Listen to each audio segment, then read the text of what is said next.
Oke, saya mulai penjelasan aspek pertama, yaitu aspek teknis dan teknologi.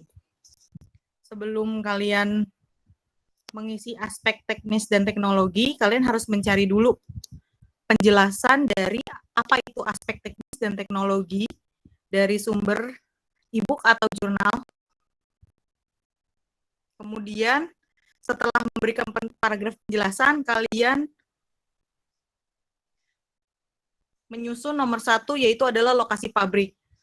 Seperti yang sudah diberitahukan saat sosialisasi, bahwa alamat pada perusahaan kalian harus tertera di Google Maps. Nah, kemudian kalian harus meng-SS provinsi yang kalian gunakan. Contoh di sini Provinsi Jawa Timur. Berarti kalian meng-SS satu provinsi tersebut. Seperti itu. Kemudian, untuk menentukan lokasi, kalian akan menggunakan metode yang berbeda untuk masing-masing kelompok. Karena di sini kelompoknya ada 4, saya akan menjelaskan 4 metode. Yang pertama ada pembobotan, yang kedua ada penilaian hasil value, yang ketiga ada perbandingan biaya, dan keempat ada analisis ekonomi. Yang pertama yaitu adalah pembobotan. Untuk faktor-faktor yang tertera di tabel ini disesuaikan kembali oleh perusahaan. Contohnya di sini ada faktor transportasi, supplier bahan baku, hingga customer. Untuk keterangannya, faktor-faktor transportasi itu adalah jalur transportasinya mudah. Kemudian untuk suppliernya mudah dijangkau, maksudnya jarak antara supplier dengan perusahaannya bisa dibilang relatif dekat, seperti itu. Nah, untuk Kak, mohon izin, suaranya mengecil, Kak.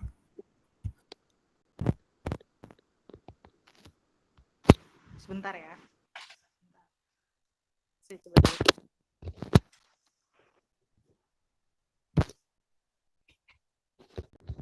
Halo? Oke, jelas, clear. Oke. Oke, untuk metode kelompok 1 yaitu adalah metode pembobotan. Seperti yang tertera di tabel, ada nomor, faktor-faktor, keterangan, bobot, kemudian ada 3 kota yang kalian pilih dari provinsi yang kalian dapatkan, kemudian pembobotannya. Nah, untuk faktor-faktornya sendiri, ini ada faktor transportasi hingga customer. Nah, untuk faktor-faktornya sendiri, ini ada keterangannya. Contoh, faktor-faktor transportasi, yaitu adalah jalur transportasinya mudah. Kemudian ada supplier bahan baku, yang dimana suppliernya mudah dijangkau. Karena semakin dekat supplier dengan perusahaan, semakin mudah juga kan untuk proses produksinya, seperti itu. Kemudian untuk bobotnya di sini dari 0,08 sampai 0,01 itu perusahaan kalian sendiri yang akan memilih gitu.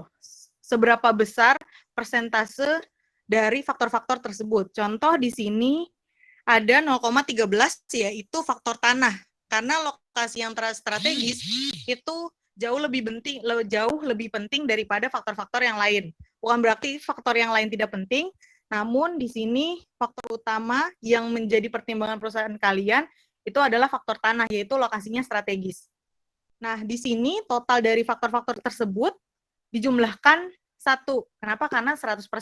Seperti itu. Jadi, contohnya di sini kan ada 0,08 ya, nomor 1, transportasi. 0,08 itu artinya adalah pembobotannya 8%. Nah, kemudian 8% ini akan dikalikan dengan nih ada 3 kota ya, ada Jombang, Gresik, dan Lumajang. Nah, pembobotan 4, 5, 3, 4 ini maksudnya apa? Nah, ini ada indeksnya. Contoh, nomor 1 itu sangat buruk misalnya. Terus nomor 2 buruk. Nomor 3 cukup baik, 4 baik, 5 sangat baik. Nah, kalian sendiri yang akan menuliskan indeks-indeks tersebut. Maaf, Feli ke atas.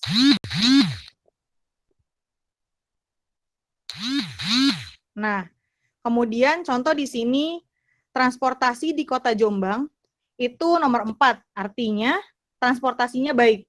Seperti itu. Nah, 4 di sini dikalikan dengan pembobotan tadi, yaitu 8%. Jadi 4 dikali 8% yaitu adalah 32%. Begitu seterusnya hingga kota Lumajang dengan 10 faktor yang kalian pilih. Seperti itu. Kemudian dari totalnya kalian pilih faktor pembobotan yang jumlahnya paling besar. Contoh di sini yang paling besar adalah Kota Jombang. Berarti lokasinya kalian pilih Kota Jombang. Seperti itu. Nah, apabila perusahaannya itu nggak sesuai dengan lokasi yang kalian gunakan metodenya, kalian harus mengganti kotanya dan alamatnya di CP maupun di kop suratnya. Seperti itu. Jadi harus menyesuaikan lokasi hasil perhitungan menggunakan pembobotan metode kalian masing-masing. Seperti itu. Kemudian yang kedua ada metode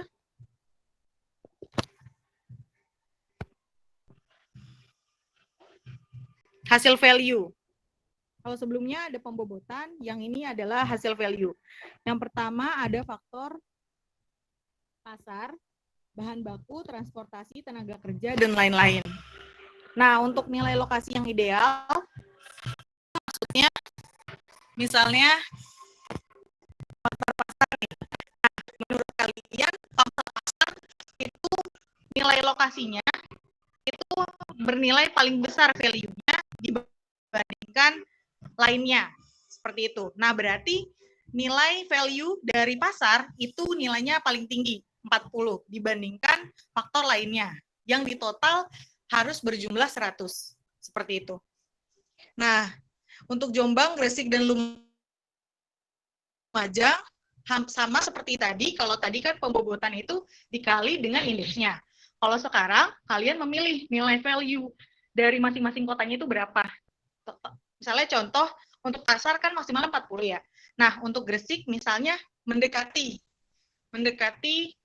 keinginan pasar kalian, berarti nilainya 35. Nah, Kota Lumajang yaitu adalah pasar yang paling jauh dari kriteria perusahaan kalian. Nah, berarti nilainya paling rendah. Begitu seterusnya hingga faktor lainnya. Kemudian di total dipilih hasil atau jumlah yang paling besar. Nah, di sini ada kota Gresik. Berarti kota yang dipakai untuk menjadi lokasi pendirian perusahaan yaitu adalah kota Gresik. Selanjutnya ada metode ketiga, yaitu perbandingan biaya. Kalau sebelumnya kalian menggunakan value dan pembobotan, sekarang menggunakan biaya. Maksud dari biaya di sini adalah contoh jenis biaya pengeluaran kalian, misalnya bahan baku, bahan bakar, biaya operasional, biaya umum, dan lainnya. Contoh, kan bahan bakar kalau misalnya kita mendistribusikan produk kita, otomatis membutuhkan bahan bakar. Nah, semakin mahal bahan bakar tersebut, berarti semakin besar kos perusahaan kita. Nah, oleh karena itu, semua faktor-faktor biaya dimasukkan ke dalam metode ini. Seperti itu. Misalnya di Jombang, harga bahan bakarnya itu menghabiskan 150.000, berarti tulisnya 150. Kemudian ke kota Gresik 160.000, berarti ditulis 160. Kota Lumajang 140.000, karena kota Lumajang paling dekat, jadi 140.000. Begitu seterusnya, dijumlahkan, karena ini faktor biaya, berarti kos yang paling kecil adalah kota yang harus kita pilih. Berarti untuk metode ini, kita memilih kota Lumajang dengan biaya pengeluaran paling kecil, yaitu 305. Seperti itu. Selanjutnya, metode terakhir yaitu analisis ekonominya. Dari mulai biaya sewa, tenaga kerja, operasional, hingga pajak, tergantung dari kotanya masing-masing. Jadi nanti kalian lihat biaya sewa di Jombang, Gresik, dan Lumajang, contohnya di sini, itu berapa sebulan atau per tahun. Misalnya biaya sewa di Jombang itu 200 juta per tahun. Berarti kalian tulis 200. Gresik 150 juta, berarti kalian tulis 150. Dan begitu seterusnya, hingga biaya pajak yang harus kalian bayarkan di kota tersebut. Gitu. Jadi kalian harus meriset sebelum menulis biaya-biaya ini. Karena kalian tidak bisa sembarangan, karena harus ada sumbernya. Gitu. Nah, seperti yang tadi, karena ini adalah merupakan biaya, berarti yang dipilih adalah biaya yang paling kecil, yaitu Kota Lumajang dengan pengeluaran biaya 1.605.000. Nah, selain faktor-faktor jenis biaya, ada juga nih perbandingannya, yaitu perumahan dan sikap masyarakat. Maksudnya di sini adalah kalau misal kalian mendirikan perusahaan di situ, lingkungannya seperti apa? Cocok nggak untuk membangun perusahaan manufaktur mainan kereta api kalian? Kemudian sikap masyarakat seperti apa? Apakah marah perusahaan di situ ataukah bagaimana gitu? Nah, ini juga harus kalian pertimbangkan. Dengan indeks ada baik, ada cukup baik, ada sedang. Seperti itu. Nah, kalian pilih yang biayanya paling sedikit dan kategorinya baik-baik. Seperti itu. Dari keempat metode ini, ada yang ingin ditanyakan?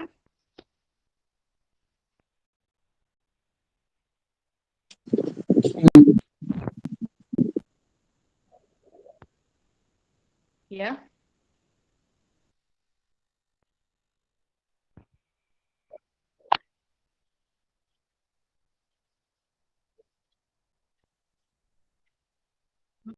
Hmm.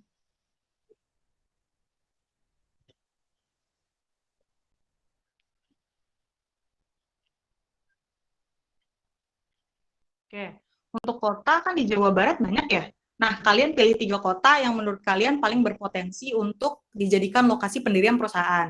Nah, kemudian untuk faktor-faktornya, itu nilainya sendiri tergantung dari value yang perusahaan kalian dulukan gitu. Maksudnya, mungkin ada juga kan perusahaan yang mikir, kayaknya bahan baku tuh kayaknya bakalan lebih menentukan gitu. Perusahaan itu akan untung atau enggak gitu. Nah, berarti nomor satunya ditaruh bahan baku gitu. Nah, karena di sini contohnya adalah pasar, karena pangsa pasar itu menentukan perusahaan itu akan bangkrut apa enggak gitu kan. Nah, berarti ditaruhnya di pasar gitu. Jadi tergantung lagi kepada kalian gitu. Perusahaan kalian mendahulukan value yang mana, seperti itu. Nah, untuk kotanya tadi seperti tadi ya, bebas. Pilih 3 kota yang paling berpotensi untuk mendirikan suatu perusahaan. Kayak gitu. Saya mau nanya dong, Kak. Iya.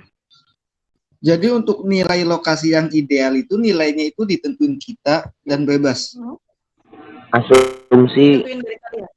Asumsi. Nggak asumsi, jadi maksudnya perusahaan kalian ini menentukannya nilainya paling besar yang mana gitu. Jadi kalau misalnya nilai terbesarnya mau 50, boleh kayak gitu. Tapi kan kalau misalnya ada faktor lain ya, nggak mungkin kalau misalnya nih pangsa pasar misalnya 50, berarti kan faktor-faktor yang lainnya kurang dari 50 doang gitu. Nah, itu susah menjadi pertimbangan gitu. Jadi dibilang asumsi enggak, tapi ada dasarnya juga gitu. Karena kan pertimbangan dari perusahaan, dari anggota kelompoknya kan, kayak gitu. Iya, di balance ya. Kak, izin nyambungannya. Iya. Kan di sini contohnya Jombang 25, Gresik 35. Nah, itu kan kita berdasarkan kita nyari tahu ininya pasarnya itu.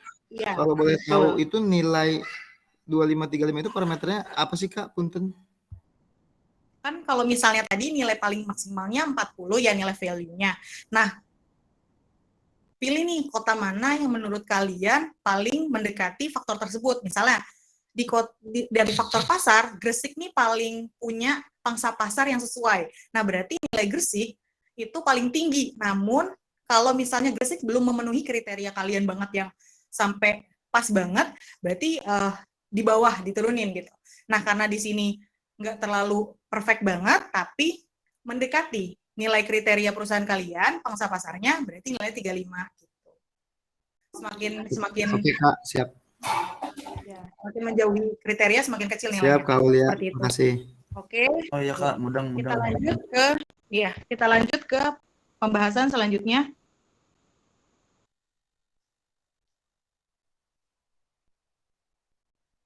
Yaitu adalah operasional pabrik. Seperti sebelumnya ada di CP masing-masing, bahwa setiap perusahaan pasti memiliki operasional perusahaannya masing-masing. Nah, untuk itu kita membuat sistem penjadwalan kerja pada operatornya, pada perusahaan masing-masing. Nah, di sini ada contoh PT Wooden Toys. Jumlah shift-nya ada 3 dengan jamnya masing-masing. Dan kalian juga harus membuatnya seperti ini ya. Jadi kalau misalnya 2 shift dari jam berapa sampai jam berapa, seperti itu. Nah, jumlah jam kerjanya itu di sini 8 jam kerja plus 1 jam istirahat, berarti di kantor itu 9 jam gitu. Hari kerjanya Senin sampai Jumat dengan jumlah hari 20 hari karena seminggu itu 5 hari kerja dikali 4 minggu, jadi 5 kali 4, 20 hari dalam sebulan, seperti itu. Nah, untuk penentuan jumlah shift kerja, jumlah hari kerja, jumlah waktu kerja harus disesuaikan dengan kebutuhan atau target pasar dan target produksi berdasarkan undang-undang terbaru mengenai tenaga kerjaan, khususnya perihal waktu kerja. Contoh di Undang-Undang Nomor 13 itu ada diatur bahwa kalau misalnya perusahaan mempunyai jam kerja 7 jam dalam seminggu, berarti hari kerja dalam 1 minggu itu adalah 6 hari. Kalau misalnya perusahaan punya jam operasional 8 jam kerja dalam sehari, berarti kerjanya 5 hari dalam seminggu. Begitu seterusnya. Jadi kalian dalam menentukan ini harus ada dasarnya. Dicari undang-undangnya nomor berapa, tahun berapa, apa peraturan pemerintah, seperti itu. Jadi jelas dasarnya bahwa kalian memilih shift itu jam segitu dan dan hari kerja itu ada dasarnya gitu. Jadi nggak bisa kalian main asumsi aja, tapi harus ada dasar undang-undangnya gitu. Berarti Kak, kita harus ini ya, harus mengikuti regulasi yang real undang-undang di kita kayak. Iya, begitu. Wajib. Iya kali. Oke, lanjut ke bawah. Lanjut ke bawah ada pemilihan material. Contoh di sini menggunakan kayu mahoni. Nah, kalian jelaskan karakteristik, keunggulan, dan kelemahan dari kayu mahoni yang kalian gunakan sebagai material yang kalian pakai. Nah, masing-masing kelompok harus berbeda. Ada yang menggunakan kayu jati, kayu kriuk, dan lain sebagainya. Jadi masing-masing kelompok harus berbeda bahan materialnya. Seperti itu. Nggak boleh sama ya. Jadi selain kalian nggak boleh sama, kalian harus juga menjelaskan kenapa kalian memilih kayu itu dari karakteristik, keunggulan, sampai kelemahannya. Kemudian setelah pemilihan material, ada mesin dan alat yang digunakan. Nah, kalian di sini akan membuat tabel yang dimana berisikan alat dan mesin yang kalian gunakan. Di sini ada nomor 1, yaitu nama supplier, yaitu adalah tempat kalian beli alat atau mesin yang kalian gunakan di perusahaan. Terus spesifikasinya apa dan jenis-jenis partnya apa. Contoh di sini nomor 2 ada mesin potong, yaitu ada suppliernya dari PT Majatra Hikari Indonesia. Gambarnya seperti yang tertera. Gambarnya harus real ya. Spesifikasinya juga real, yaitu memiliki panjang 3,14 dikali 2,15 dikali 1,8 dengan jenis-jenis partnya. Maaf sih, Pak, suaranya nggak ada.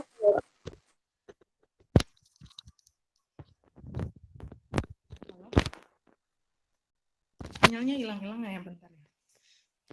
Nggak hilang sih Kak, tapi jadi kecil, mungkin kayaknya mic-nya jadi ngejauhin. Gitu ya. Oh, oke. Tadi sampai mana? Sampai PT Majatra Hikari. Kita harus beli yang sesuai. Iya, jadi kalian harus memilih supplier. Suppliernya mau dari mana, terus gambar mesin dan alatnya harus real juga, dan spesifikasinya itu harus jelas, memiliki panjang, lebar, dan tinggi berapa, dan jenis-jenis partnya. Contoh di mesin yang nomor 2 ini ada CNC system, cutting head, motor, dust extractor, dan metal craft gitu. Jadi dari mulai mesin pola sampai kayak pulpen, penggaris, meteran, hingga kardus dan mika pun kalian harus cantumkan. Jadi semua mesin dan alat yang kalian gunakan di sini harus dicantumkan. Seperti itu.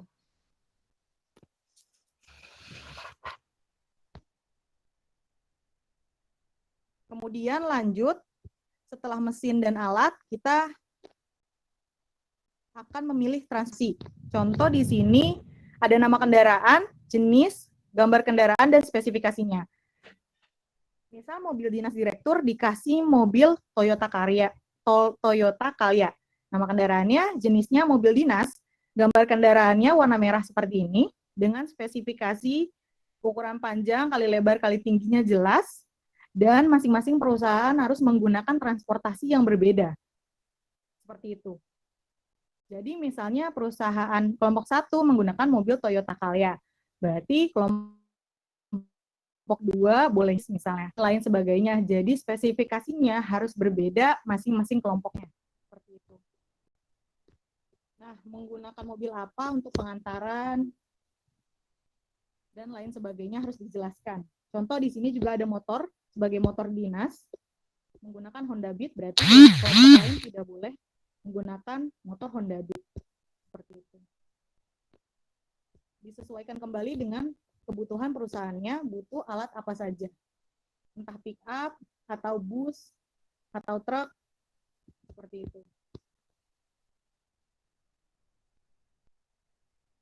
Selanjutnya yang terakhir ada diagram SIPOC, yaitu S-nya supplier, I-nya input, P-nya proses, O-nya output, dan C-nya customer. Contoh, di sini ada CV Andika Solo Multi Kreasi sebagai supplier perusahaan kita. Nah, inputnya kita mendapatkan kayu mahoni berbentuk persegi. Nah, prosesnya akan dibuat menjadi badan bawah, badan belakang, dan atap. Nah, outputnya berarti menjadi mainan miniatur kereta api. Namun sisanya akan menjadi scrap. Gitu. Nah, customer-nya maksudnya adalah distributor kita atau retail kita, yaitu adalah Funword Solo yang akan menjualkan kembali produk kita langsung kepada customer-nya. Gitu. Jadi harus dijelaskan dari supplier, input, proses, output, dan customer-nya. Bahkan kaleng cat aja kalian harus memilih supplier-nya menggunakan supplier yang mana. Di sini ada contohnya PT Indako Warna Dunia untuk cat biru. Prosesnya adalah pengecatan. Nah, hasilnya itu pasti limbah kaleng. Seperti itu. Karena kan catnya udah pasti dipakai untuk mewarnai makanan, mewarnai mainan. Jadi sisanya hanya limbah kaleng. Nah, customer-nya itu adalah jual beli rongsok. Maksudnya adalah kita menjual limbah kaleng dan perusahaan akan mendapatkan income tambahan dari hasil penjualan kaleng tersebut. Seperti itu. Iya. Ini supplier ini apa namanya? Kita juga harus real ya kayak nama suppliernya, nama ini juga itu harus beneran Kak? Iya, real. Harus kalian cari. Real yang ada di area situ kali gitu ya? Enggak juga. Jadi kalau misalnya ada mesin di satu provinsi kalian nggak ada, ya itu cari di provinsi lain. Tapi yang ada di suaranya kecil Kak. Usahakan suppliernya ada di sekitar perusahaan kalian aja. Karena semakin jauh kalian memesan, akan semakin besar juga kan biaya yang akan keluar. Seperti itu. Sampai sini ada yang ingin ditanyakan mengenai aspek teknis dan teknologi? Oke, terima kasih Kak. Berarti kita emang nggak dapat master modul ya Kak? Setelah penjelasan ini ya udah gitu ya? Dapat nanti dalam Maaf, suaranya nggak kedengeran. Dapat master modul dapat, nanti dikirim beserta ada video untuk penjelasan forecasting. Oh iya. Alhamdulillah. Jadi kalian dengerin dulu penjelasannya agar kalian paham dulu, baru kalian baca master modulnya. Siap, baik. Terima kasih, alhamdulillah. Oke, sudah selesai. Lanjut ke aspek pasar dan pemasaran yang akan dibacakan oleh rekan saya bila dipersilakan. Oke, terima kasih Kak Syifa. Di sini saya akan menjelaskan mengenai aspek pasar dan pemasaran. Nah, kalian kan kalau mau buat perusahaan khususnya manufaktur nih yang bergerak di bidang penjualan mainan kereta api nantinya. Nah, nanti kalian tuh harus tahu pangsa pasarnya kemana, terus pemasarannya seperti apa, untuk usia berapa nih kalian harus jelas di sini gitu kan. Nah, pertama itu kalian jelasin dulu kalau kalian membangun perusahaan aspek pasarnya hal yang penting kan, dan itu harus dipertimbangkan dengan cermat. Nah, aspek pasarnya ini sama pemasaran harus kalian jelasin dulu nih dengan detail aspek pasarnya seperti apa, pemasarannya seperti apa. Lalu kalian juga tentuin nih pangsa pasar dari produk perusahaan manufaktur mainan kereta api kalian ini buat kemana, usia berapa, gendernya apa, seperti itu. Terus kalian sertakan juga nih data penduduknya. Nah, data penduduknya itu dapat dari mana? Dari BPS. BPS tahun 2023 untuk provinsi dan wilayah yang kalian nanti jadikan sebagai target pasar kalian kayak gitu. Jadi untuk BPS-nya itu yang terbaru ya, jangan yang lama kayak gitu. Nah, itu disesuaikan dengan wilayah, provinsi dan kota yang kalian tuju. Seperti itu. Nah, di sini itu contohnya itu pangsa pasar itu di wilayah Jawa Timur untuk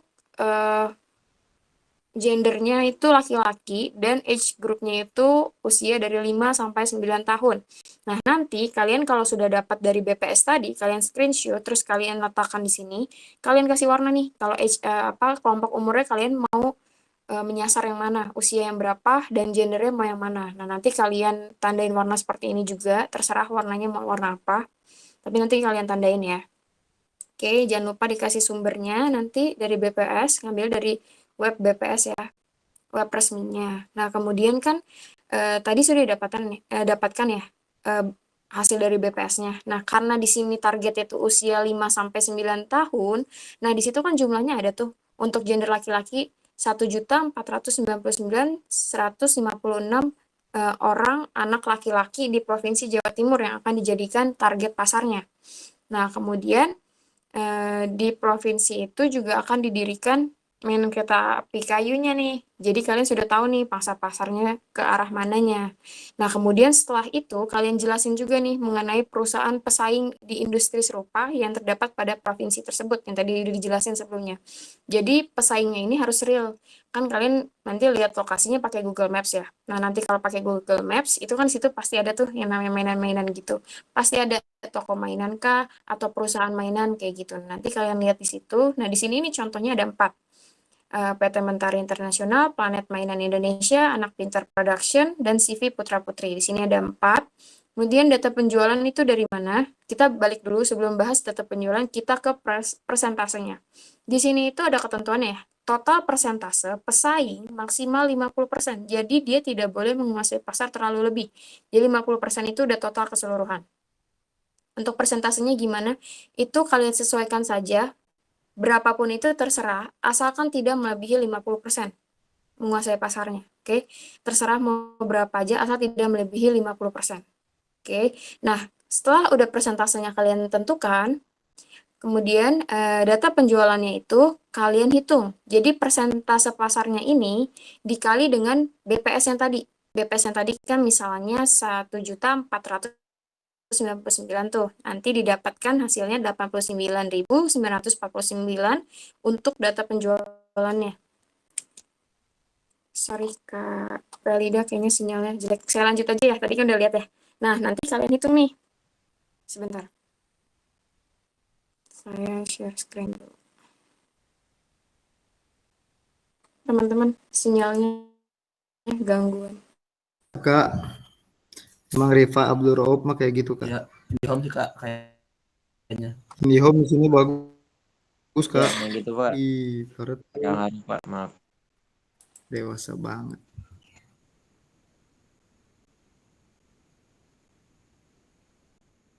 Dia kamu Kang Haru.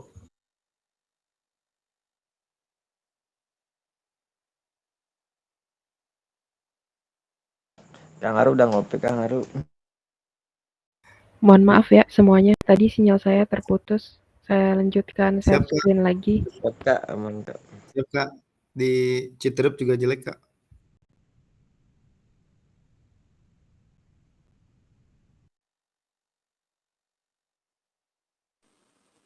Ya, oke, terima kasih. Sorry sebelumnya teman-teman. Nah, nanti tadi kan udah saya jelasin ya, untuk data penjualan tuh dapatnya dari persentasenya, dari data statistik yang tadi nih, yang tadi kan laki-laki, 5 sampai 9 tahun. Tolong di-scroll ke atas sebentar Kak Felida. Yang 1.499.156 jiwa dikali dengan persentasenya 6%. Ya, ini yang di warna unguin tadi. Terus itu dikali 6%, itu hasil 89.949. Dan begitupun ke bawah sama ya. Untuk total pesaingnya tinggal disama aja nanti sama kalian. Dan persentasenya ingat tidak boleh lebih dari 50%. Nah, kemudian next. Setelah menyajikan data pesaing dalam bentuk tabel di atas, jelaskan berapa persen total mainan yang belum terpenuhi, serta berapa jumlah dalam satuannya. Kemudian kalian sajikan datanya dalam bentuk grafik. Kemudian di sini ada keterangannya. Untuk demand atau permintaan itu sama dengan data penduduk yang menjadi target perusahaan, yaitu data BPS yang tadi, yang 1.499.156 untuk usia 5-9, gendernya laki-laki. Kemudian untuk supply atau persediaan itu sama dengan kebutuhan mainan yang sudah terpenuhi, itu dari total data penjualan kompetitor, total semuanya. Oke, yang terakhir adalah peluang pasarnya itu sama dengan demand dikurang dengan supply-nya. Oke, dari hasil demand dikurang dengan hasil supply-nya.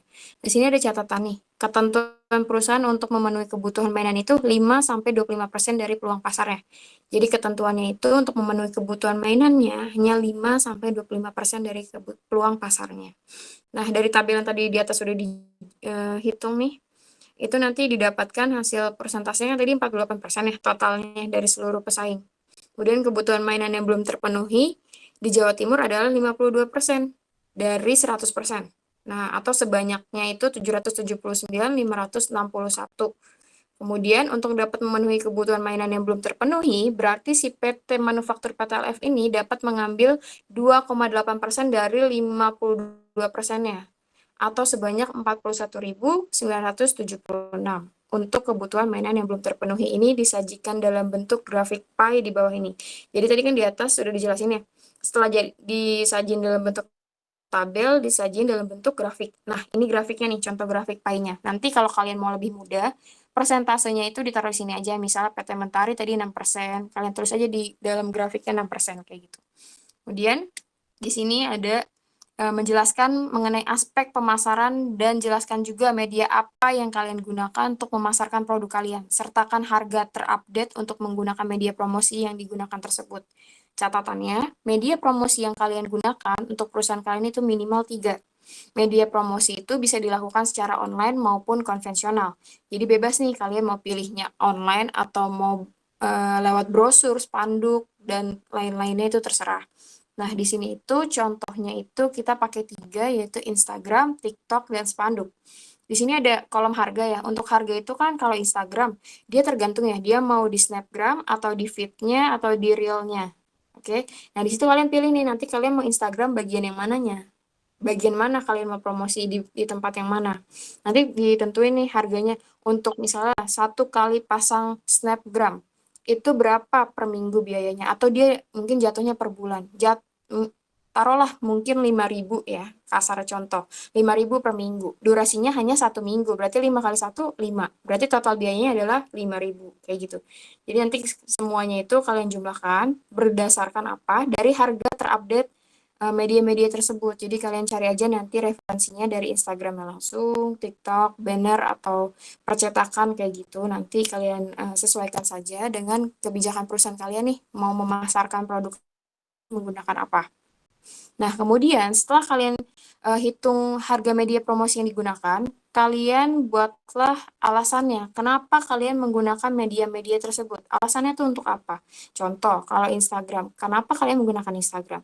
Ya mungkin karena di Instagram itu banyak viewernya. Orang lebih zaman sekarang itu menggunakan Instagram itu lebih banyak. Jadi untuk produk dapat lebih banyak dikenal orang melalui Instagram. Seperti itu contoh. Dan nanti kalian sesuaikan lagi, tiga-tiganya itu kalian ulas.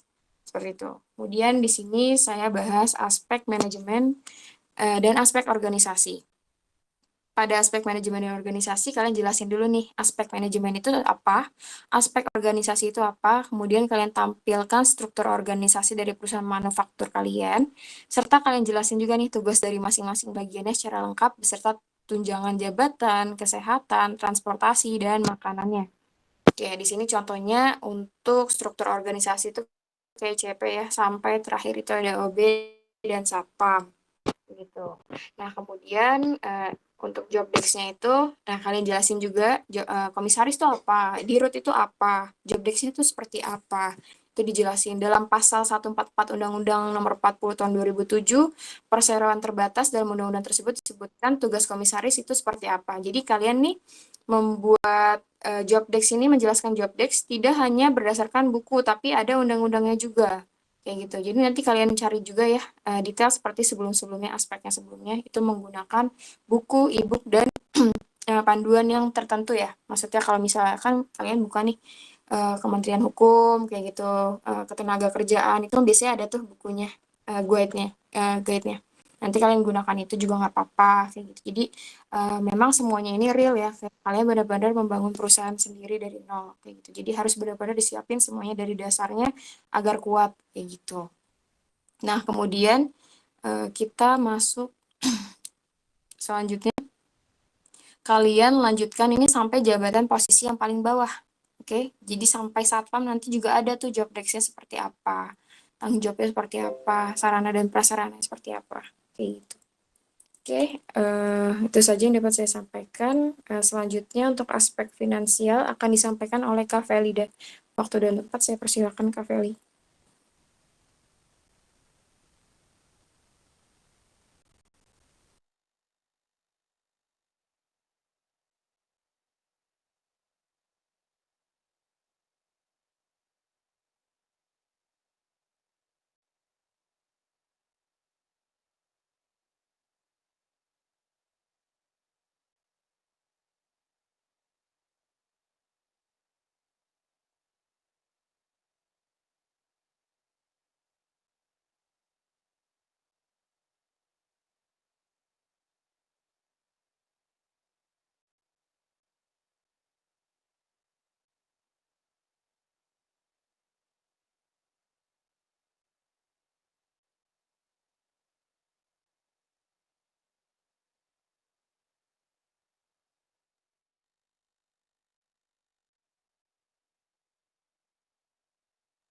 Mohon maaf rekan-rekan, sinyal saya terputus lagi.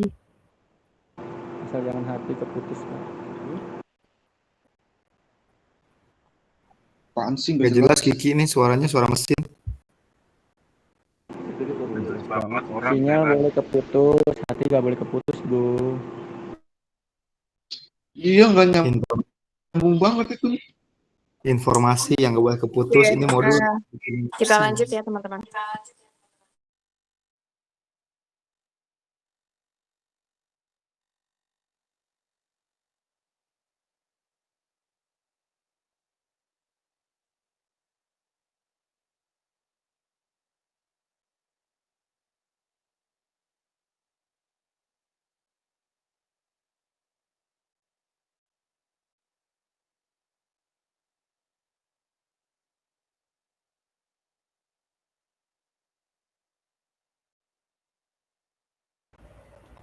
Oke, saya lanjutkan ya. Sebelumnya terima kasih Kak Bila.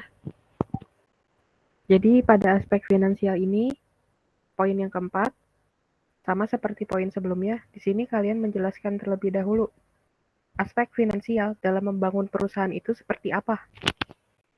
Kemudian, berikutnya, di sini kalian melakukan pembagian modal atau dana dalam membangun perusahaan. Nah, untuk dananya itu sudah ditentukan untuk masing-masing provinsi. Contohnya, di sini ada Provinsi Jawa Timur. Modalnya itu dari 50 miliar sampai 60 miliar. Begitu pula sampai Provinsi DKI Jakarta. Untuk range modalnya itu atau dananya 50 sampai 60 miliar.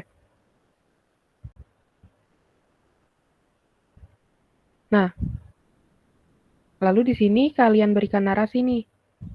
Pembagian dananya itu dari investor berapa dan dari dana pribadi atau dana kalian sendiri itu berapa.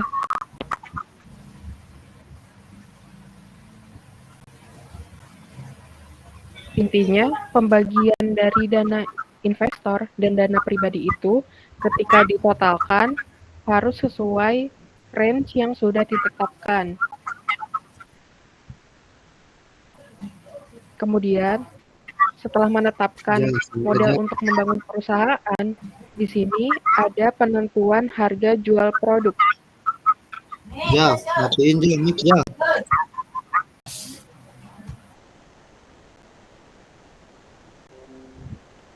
Nah, untuk penentuan harga jual produk ini masih gambaran kasar ya. Jadi untuk perhitungannya di sini masih belum secara detail.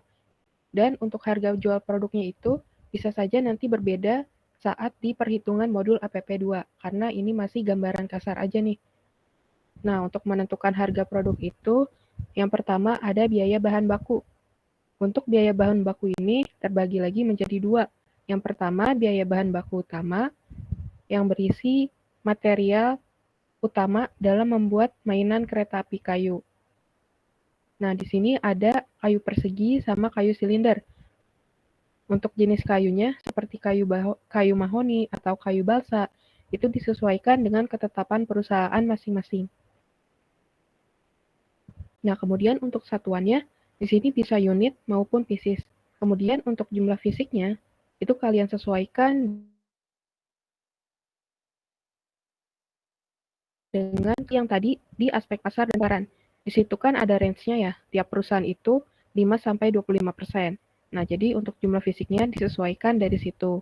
Kemudian untuk biaya persatuan materialnya, itu kalian sesuaikan dengan harga di daerah masing-masing.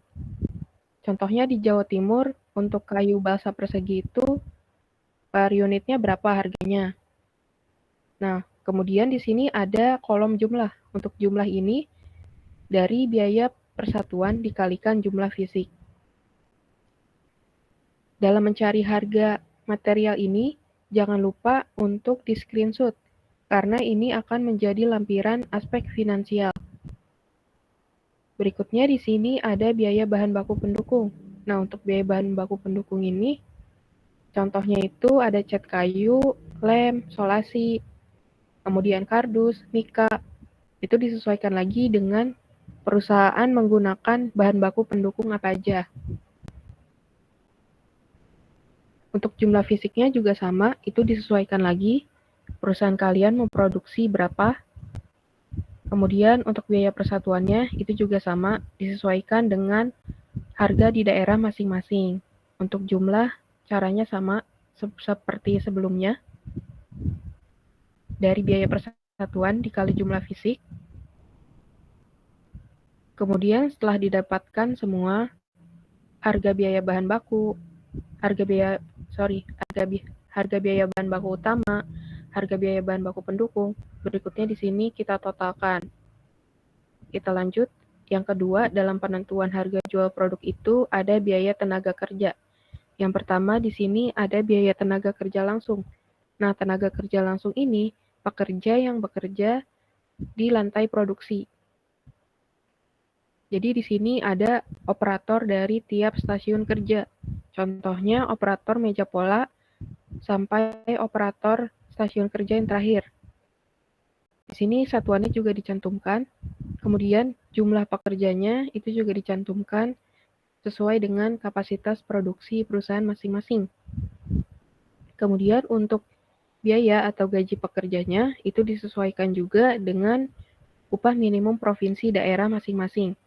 Setelah itu di sini kita jumlahkan dengan cara biaya persatuan atau gaji dikali jumlah fisik. Kemudian berikutnya di sini ada tenaga kerja tidak langsung. Untuk tenaga kerja tidak langsung ini pekerja yang bekerja di kantor. Jadi bukan pekerja yang bekerja di lantai produksi. Kita masukkan juga di sini satuan sama jumlah pekerjanya itu berapa. Gajinya juga disesuaikan dengan upah minimum provinsi dan tingkat jabatan. Kemudian di sini kita jumlahkan. Setelah didapatkan semua, di sini kita totalkan. Nah, berikutnya di sini ada biaya peralatan. Untuk biaya peralatan itu terdiri dari mesin dan alat-alat yang digunakan dalam kegiatan produksi mainan kereta api kayu. Untuk satuan, jumlah fisik, dan harganya itu dicantumkan juga. Setelah itu jangan lupa untuk dijumlahkan. Setelah didapatkan semua, berikutnya di sini kita totalkan. Kemudian di sini yang terakhir ada biaya promosi. Di sini kita cantumkan media apa saja yang digunakan, seperti yang tadi ada di aspek pasar dan pemasaran.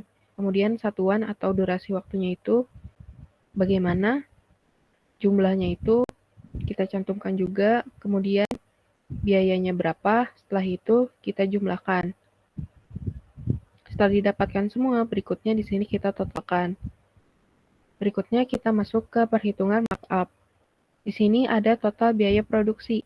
Untuk total biaya produksi ini didapatkan dari total biaya bahan baku, kemudian total biaya tenaga kerja,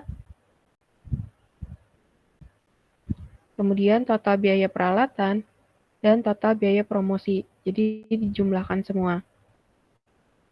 Selanjutnya, di sini ada ekspektasi laba dari harga pokok produksi atau dari total biaya produksi. Caranya ini dengan mengkalikan total biaya produksi dikali ekspektasi laba.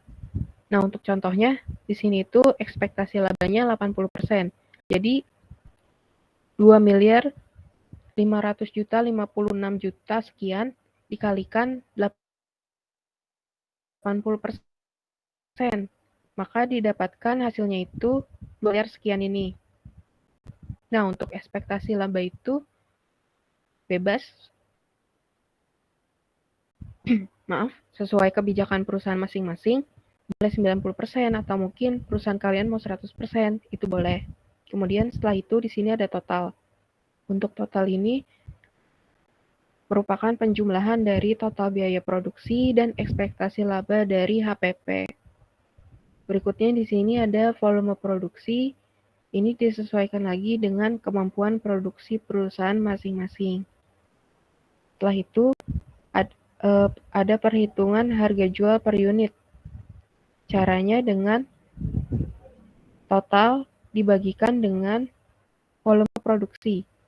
Jadi total 4 miliar sekian ini dibagi volume produksi, maka didapatkan harga jual per unit mainan kereta api kayu itu 107.104 rupiah. Nah, untuk mencari acuan bahan baku, itu dapat dilihat pada aspek teknis dan teknologi. Untuk biaya bahan baku pendukung juga. Nah, kemudian acuan untuk melihat tenaga kerja itu dapat dilihat di struktur organisasi pada aspek manajemen dan organisasi. Kemudian untuk biaya peralatan itu ada di aspek teknis dan teknologi. Dan untuk biaya promosi itu ada di aspek pasar dan pemasaran. Berikutnya ada aspek AMDAL atau analisis mengenai dampak lingkungan. Nah, di sini kalian beri penjelasan aspek AMDAL dalam undang-undang. Itu ada di undang-undang nomor berapa. Kemudian, perusahaan kalian itu harus menerapkan standar ISO mengenai lingkungan yang terbaru. Setelah itu, kalian jelaskan juga peran AMDAL di perusahaan kalian kepada lingkungan di sekitar dan tujuan fundamental dari aspek AMDAL di perusahaan kalian. Kemudian di sini kalian cantumkan juga nih di dalam tabel limbah yang perusahaan kalian hasilkan itu, contohnya limbah kayu. Itu limbahnya kalian jual atau kalian daur ulang. Kalau kalian jual, kalian cantumkan harga limbahnya itu per kilo berapa. Kalau misalkan kalian daur ulang, di sini kalian cantumkan outputnya itu dari daur ulang menjadi produk apa atau menjadi sesuatu berupa apa. Setelah merincikan jenis limbah yang dihasilkan, berikutnya di sini kalian menjelaskan manfaat dari limbah yang perusahaan kalian hasilkan. Dan limbah yang perusahaan kalian hasilkan itu diperjualbelikan atau kalian olah kembali. Tapi di sini dalam bentuk narasi. Kalau yang tadi sebelumnya itu kan dalam bentuk tabel. Baik, untuk aspek K3 akan dijelaskan oleh Kak Kuncoro. Selanjutnya kita masuk ke dalam aspek ketiga, yaitu aspek keselamatan dan kesehatan kerja. Kamu izin Kak, suaranya kecil. Kecil ya? Udah gede, udah gede. Oke, selanjutnya kita masuk ke aspek ketiga, yaitu aspek kesehatan dan keselamatan kerja. Nah, untuk aspek ketiga ini, awalannya nanti kalian jelaskan tentang aspek ketiga ini. Nah, penjelasannya ini kalian bisa berdasarkan undang-undang terbaru dan juga berdasarkan standar ISO, ya, ISO tentang keselamatan kesehatan kerja. Nah, kemudian jelaskan juga apa saja yang termasuk ke dalam aspek K3. Oke, contoh dari K3 itu seperti apa APD, alat pelindung diri, safety sign, prosedur kerja, dan sebagainya. Ya. Oke, selanjutnya sajikan dalam bentuk gambar tentang K3 di perusahaan kalian. Oke, di sini ada contoh ya, contoh dari APD ya, yang kalian terapkan pada perusahaan kalian. Di sini contohnya di perusahaan kalian kan ada proses pengecatan. Nah, pada proses pengecatan itu operatornya dibekali dengan APD, yaitu masker. Ya, jika dibekali dengan baju khusus, nanti berarti perusahaan kalian nanti tinggal menambahkan lagi nih tentang baju khususnya atau sarung tangan yang khusus. Nah, nanti tinggal ditambahkan lagi aja di bawahnya. Ini kalian cari gambarnya, lalu kalian jelaskan nih.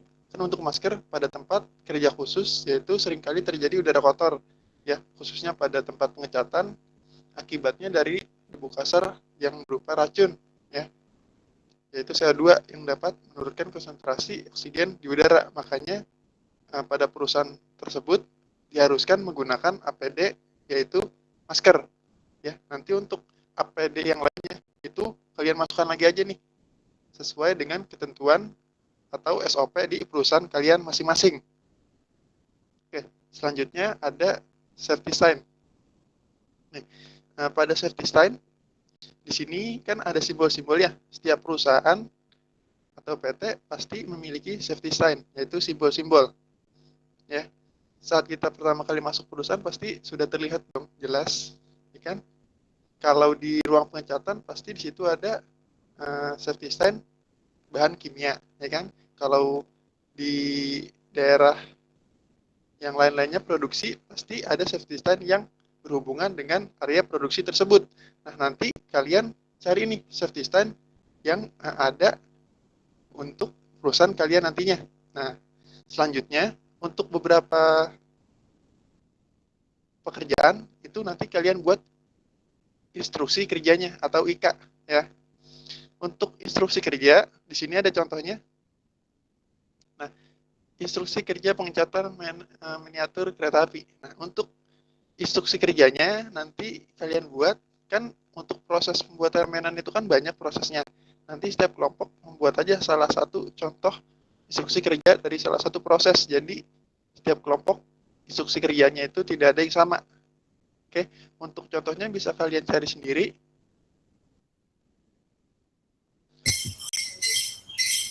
Oke, selanjutnya kita masuk ke dalam aspek yuridis. Nah, aspek yuridis yaitu aspek yang berhubungan dengan hukum-hukum atau aturan. Nah, di sini kalian awalannya menjelaskan dulu nih aspek yuridis itu apa. Nah, penjelasannya itu kalian cari berdasarkan peraturan pemerintah atau peraturan daerah, atau bisa dengan peraturan Omnibus Law. Nah, lalu sebutkan juga nih surat-surat atau pemberkasan untuk membangun sebuah perusahaan, yaitu perusahaan kalian nantinya nih, perusahaan PTLF, berdasarkan peraturan yang ada dan terbaru. Nah, di sini ada beberapa contoh surat-surat atau perizinan untuk membangun perusahaan. Oke, di sini ada 12 surat wajib, mulai dari NPWP hingga ada izin usaha industri. Oke, untuk surat-suratnya nanti kalian cari aja langsung berdasarkan regional perusahaan kalian. Ya, jika perusahaan kalian ada di DKI Jakarta, berarti nanti kalian cari surat yang regionalnya itu Jakarta. Jadi kalian tidak membuat surat izin usaha. Jadi kalian cari aja. Oke. Terdapat 12 surat wajib yang ada di atas, ya, yang harus setiap perusahaan miliki. Nah, jika perusahaan kalian melakukan kegiatan impor, nah, maka perusahaan kalian wajib menambahkan surat tambahan nih yang berupa surat API, angka pengenalan impor, serta asuransi kesehatan wajib dimiliki perusahaan. Nah, jadi untuk asuransi di sini kan belum ada nih yang dari 12 yang tadi, itu kalian tambahkan lagi aja. Jadi 12 ini tuh belum keseluruhan. Jadi nanti kalau perusahaan kalian ada asuransi lain, silakan ditambahkan. Jadi tidak harus 12, jadi harus ditambah lagi. Oke, nah dari setiap surat tersebut, nanti kalian jelaskan juga nih tata cara pembuatan surat, hukum yang mengatur surat, biaya pembuatan surat, dan masa berlaku surat tersebut. Jadi nanti kalian setiap surat itu kalian pampangkan contohnya ya. Oh, ternyata ini surat izin usaha atau surat bangunan, berdirinya bangunan. Nanti kalian jelaskan tuh tata cara pembuatan suratnya itu seperti apa, hukum yang mengatur itu seperti apa, biaya pembuatan surat itu seperti apa, dan masa berlaku surat tersebut itu seperti apa. Jadi setiap surat itu memiliki keterangan masing-masing. Oke, selanjutnya ada rencana jangka pendek dan jangka panjang. Oke, silakan Kak Siva.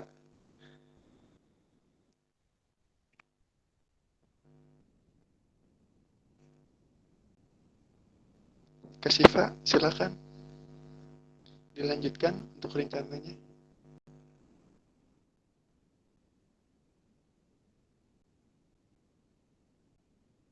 Kak Sipa, halo Kak Sipa.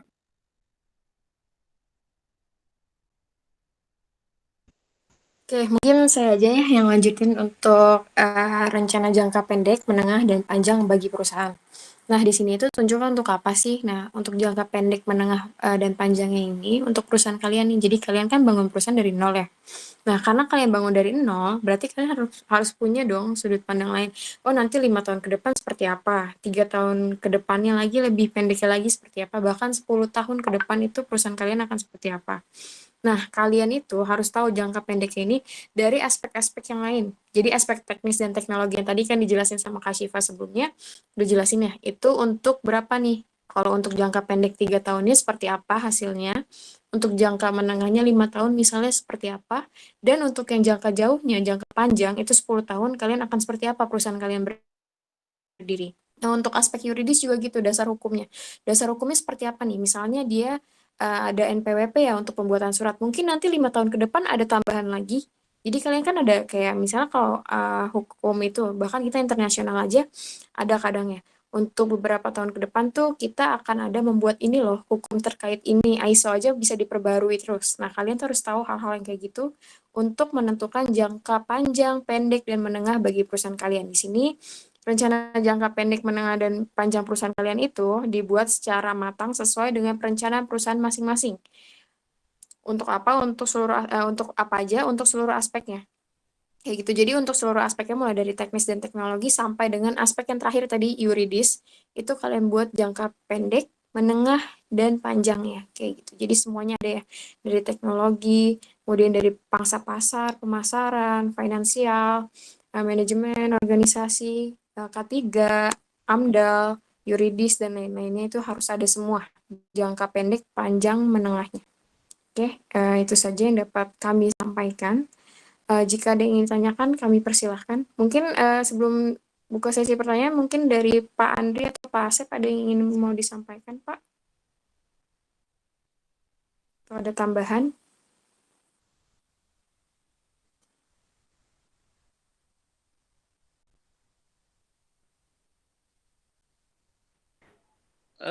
Maaf Mbak, telat.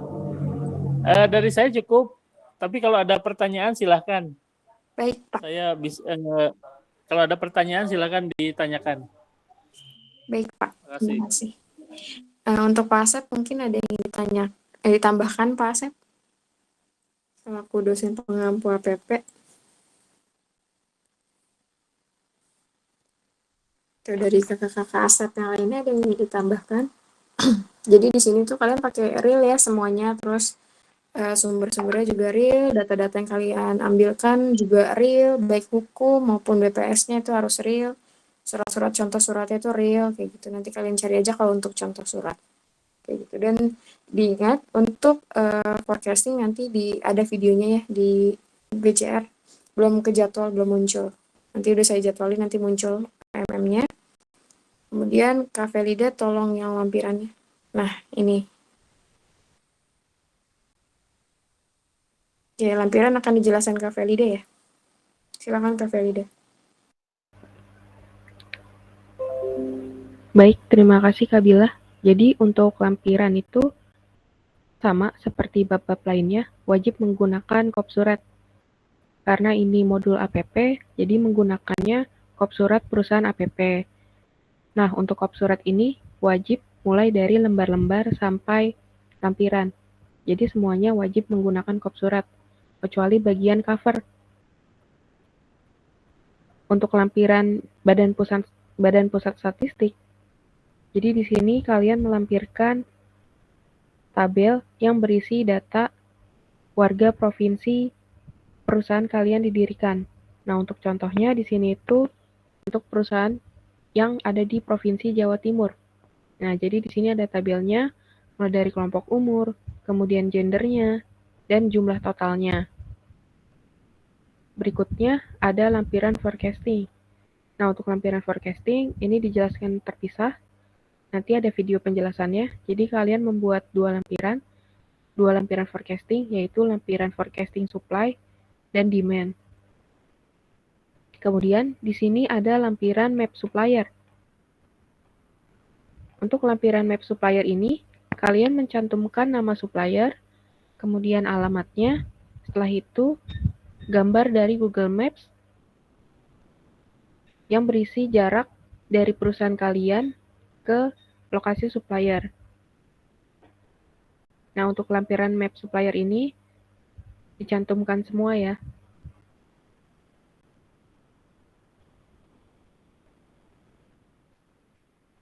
Mulai dari kalian beli material itu di supplier mana, kemudian beli mesin di mana, beli peralatan di mana, beli transportasi itu di mana.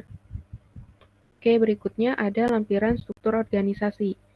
Jadi untuk lampiran struktur organisasi ini, struktur organisasi perusahaan PTLF atau perusahaan manufakturnya, bukan perusahaan APP. Nah, ini dibuat struktur organisasinya mulai dari jabatan tertinggi sampai jabatan yang paling bawah.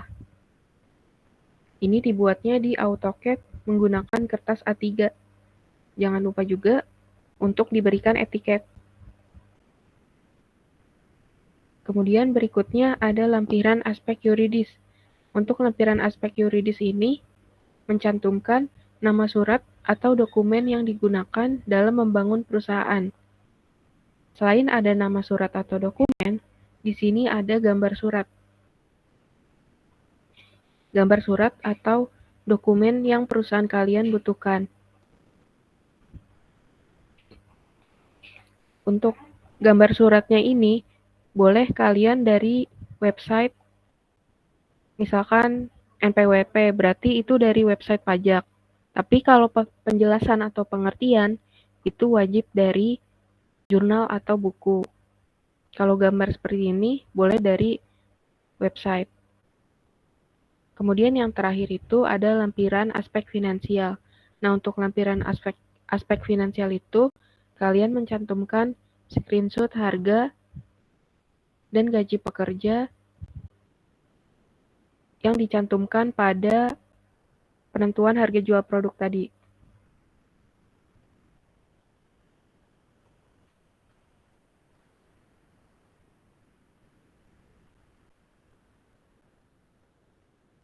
Misalkan kayu balsa persegi itu harganya per unit berapa di daerah kalian, itu kalian screenshot. Kemudian cat kayu per kalengnya di daerah kalian itu berapa, kalian screenshot.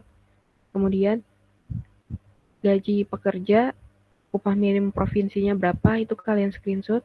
Sampai biaya promosi, itu kalian screenshot, dijadikan lampiran aspek finansial.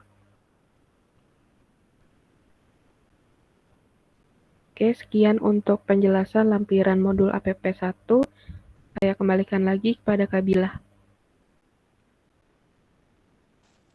Oke, terima kasih Kak Felida. Dari rekan-rekan sekalian, ada yang ingin ditanyakan? Banyak, Kak. Kalau misalnya memang waktunya tidak cukup ya, karena kita kan selesai jam 21, kalau bisa sebelum 21.50 ya. Tapi kalau misalnya memang ada yang lebih rinci, kalian tanyakan PJ nggak apa-apa. Tapi kalau di sini kalian mau tanyakan, silakan. Di apa? Itu kan ada tombol itu ya kayak gitu. Kalian klik aja dulu. Oke, Mas Haru. Assalamualaikum. Izin Kak, ini untuk waktu pembuatannya tetap 1 minggu ya, sampai dikumpulin minggu depan asistensi? Iya, betul. Minggu depan itu asistensi kan di GCR udah saya share Gantt chart praktikum ya. Nah, Iya Kak. Nah, di Ganjar Praktikum itu udah jelas tuh tanggal-tanggalnya, nanti kalian lihat aja. Mungkin kalau misal ada libur puasa atau apa, itu akan diinfokan lagi kayak gitu. Di untuk besok minggu depan itu kalian jadwalnya adalah asistensi APP 1, kemudian langsung masuk ke modul PTLF 1. Oke, jadi 2 agenda dalam 1 hari. Wow, siap Kak. Terima kasih. Ya, sama-sama. Ada lagi yang mau ditanyakan? Oh, makasih Kak. Ya, Lambaikan silakan. tangan, lambaikan.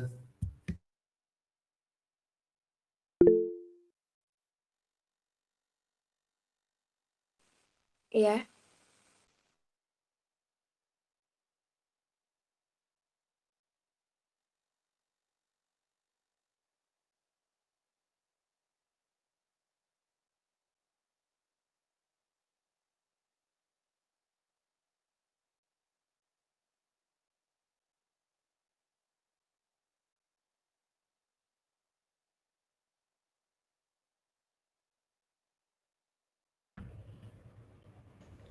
Oke, untuk peraturan surat-surat itu, kan itu untuk yang saya buat itu dari tahun berapa ya? Kemarin. Nah, ini kan udah ada yang versi terbarunya ya, peraturan yang terbaru nih.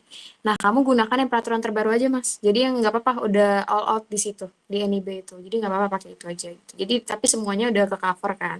Nah, nggak apa-apa, asalkan menggunakan peraturan yang terbaru, terus juga dari undang-undangnya juga undang-undang yang terbaru kayak gitu. Jadi disesuaikan saja untuk tahunnya ya.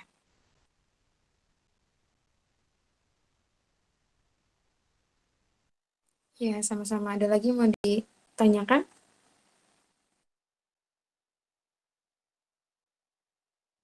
Galih, nanya Lih. Biasanya Mas Gali nanya Mas Gal, nanya Mas Gal. Jangan si Ricky mulu Paham yang nggak? Joki Ika, WhatsApp. Kebanyakan jadi bingung mau nanya apa Kak. Banyak banget. mungkin nanti nanya bagian aspek ketiganya ke Mas Gali tuh. Kayaknya Mas Gali emang jos nih untuk ketiganya. Gali, coba tanya aspek ketiga, itu pohonan yang di belakang udah disiram belum? Joki Ika, cepet 1. Siap, japri aja.